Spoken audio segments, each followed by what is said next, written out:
ரொம்ப நாள் யூஸ் பண்ண ப்ராடக்ட் பார்த்தீங்கன்னா ரிவ்யூ பண்ண சொல்லியிருந்தீங்க. ஸோ நான் வாங்கின என்ன ப்ராடக்ட், அது எத்தனை வருஷம் எனக்கு வந்திருக்கு, அது இப்போ எந்த நிலைமையில இருக்கு எல்லாமே நான் சொல்றேன். ஸோ இதுதான் அந்த ரொம்ப நாள் யூஸ் பண்ண ப்ராடக்ட். கிட்டத்தட்ட 1 இயர் முன்னாடி நான் வீடியோ போட்டிருப்பேன். உங்க வீட்டில் ஸ்கூலுக்கு போகிற பசங்க இருக்காங்க, இல்லைனா டிஃபன் பாக்ஸ், லஞ்ச் பாக்ஸ் அந்த மாதிரி நீங்க டெய்லி கட்டுறீங்கன்னா இது உங்க கிச்சனுக்கு மஸ்ட். இப்போ வாங்கும்போது பார்த்தீங்கன்னா இது கொஞ்சம் டைட்டா இருந்தது, இப்போ இது கொஞ்சம் லூஸ் ஆயிடுச்சு. அண்ட் ஆல்சோ இப்போ இந்த இடம் பாருங்க கொஞ்சம் கிரிப்பா இருந்தது முன்னாடி, இது கைண்டி வந்துடும். இந்த குட்டி குட்டி கேப் சந்து இருக்கு பாத்தீங்களா, இப்படி புடிச்சிக்கிட்டு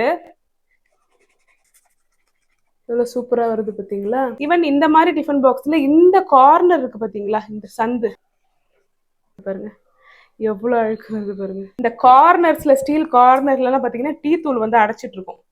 பண்ணிட்டு இப்படி உள் பக்கமா எடுத்தீங்கன்னா மூடி இருக்குல்ல, இந்த மூடிக்குள்ள இந்த மாதிரி பூந்துட்டு இருக்கு பாருங்க. இதை வச்சு இப்படி எடுத்தீங்கன்னா அழகா வந்துடும். இந்த சைடு இருக்குது பாத்தீங்களா, இதை வச்சு அழகா கிளீன் பண்ணிடலாம். சூப்பரான ப்ராடக்ட்.